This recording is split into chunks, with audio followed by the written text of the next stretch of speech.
Good morning, national officers, past national commanders, members of the NEC, and all of our guests.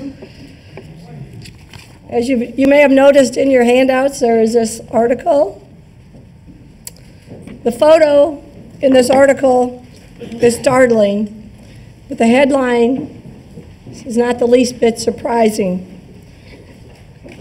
This is an article that was in the New York Post with the headline, "Hero Who Shields Women from Vegas Carnage is a U.S. Soldier." This heartbreaking image of a brave man using his entire body to comfort and shield a wounded woman from further harm is a true depiction. But this picture is also a metaphor. Our military soldiers, sailors, airmen, Marine, and Coast Guardmen protect, shield, and comfort each and every one of us every day. Since the founding of our American Legion, veterans have shielded us from the likes of Hitler, Imperial Japan, Marxist tyrants, and terrorists. But this photo illustrates something a little different. It illustrates that the war is here. Now, the motive of this shooter is still not clear, but as veterans, we swore to protect our country from enemies, both foreign and domestic. Can there be any doubt that this killer is our enemy? But I prefer not to dwell on the evil. The much more compelling aspect of this is the good. Chances are the soldier, Matthew Kobus, did not know the woman who he was risking his life to comfort and to protect. We may not know all of the names of the more than 2 million active duty reservists and Guards members who are currently serving, but we do know their character. We do know the sacrifice and dedication that is expected of them, because we too have gone through it. And just as they are protectors, like an older brother or an older sister, we at the American Legion need to be their mentors. Now, as a dual member, a member of the American Legion and the American Legion Auxiliary, family is obviously very important to me, which is why my theme is Family First. I loved my time in the Army. For one reason that I did not re-enlist is because there was no guarantee that I would be stationed with my husband, Mike, who was also serving in the Army. The Legion family understands that oftentimes it is the spouse of an active duty or deployed veteran that carries a disproportionate share of child rearing, household chores, and family decision-making.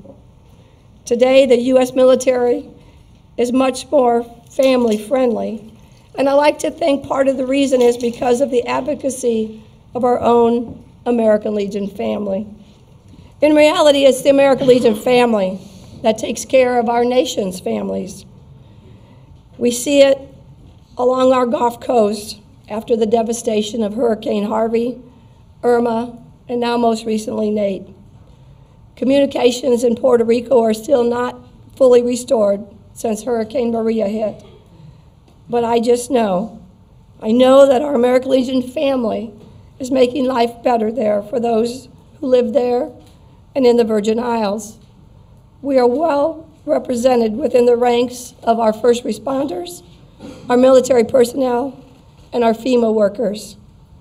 American Legion posts, such as Post 658 in Crosby, Texas, has been lifesavers to people who have lost everything. One such person is Leo Garcia. Leo was fleeing with his family from Port Arthur, Texas, when floodwaters surrounded his Jeep. All of his belongings, his pregnant teenage daughter, his wife, and their baby girl were in the vehicle. They were rescued, but it was the American Legion post that took them in, provided clothes, hot meals, and shelter from the storm. As soon as Leo gets back on his feet and again earns an income, he promises to join our Sons of the American Legion. He explained his desire to be part of our American Legion family, and I quote, "These are the people that I want my children to grow up around," unquote. And who wouldn't? We are here for those impacted by hurricanes. We are here for the people affected by the western wildfires. And we are here for the Department of Mexico, which had a devastating earthquake last month. And in between disasters and horrific attacks, like what happened in Las Vegas, we must continue to give blood. Because you see, it's the blood that's on the shelves when something like this happens that saves lives. We know that last year, Legionnaires donated more than 78,000 pints of blood. And that number is just what Post reported on their CPRs. We have donated more than 4 million hours of service to our communities, and we raised $1.2 million for the Legacy Fund during the ride to Reno. But now getting back to that photo from Las Vegas. The best way for us to comfort, protect, and support Matthew Kobus and his brothers and sisters in arms is not just to advocate for our military, but to advocate for their families as well. I ask you to attend Yellow Ribbon events, get to know the Family Readiness Group leaders, fix broken water heaters for families of deployed soldiers. Let them know that the American Legion family is there for their family. That's the main goal on Veterans Day, where I'm hoping that all posts agree to host an open house and open your doors to the public and introduce the public, the community, to the American Legion family. Let them know that we are America's family. I'm hoping that posts can report about their events on Legiontown's website. That's legion.org/Legiontown. And we will use the Veterans Day media packets on legion.org. Sorry. Invite your youth. Invite the youth to participate. Your church groups, the reserve units, recruiters, active duty military personnel, other nonprofit organizations. We can't support our communities if people in our community don't know who we are. So basically, invite anybody who's willing to come. We also can't grow our membership if people do not know who we are and what we do. We have lost a lot of members in recent years, and we're already more than 26,000 members behind where we were at this time last year. Most of our World War II vets have long gone, and they've moved on to post-everlasting. So we can no longer use that for an excuse. But letting our younger generation of veterans know that we're there for them and we're there for their families, we will earn membership.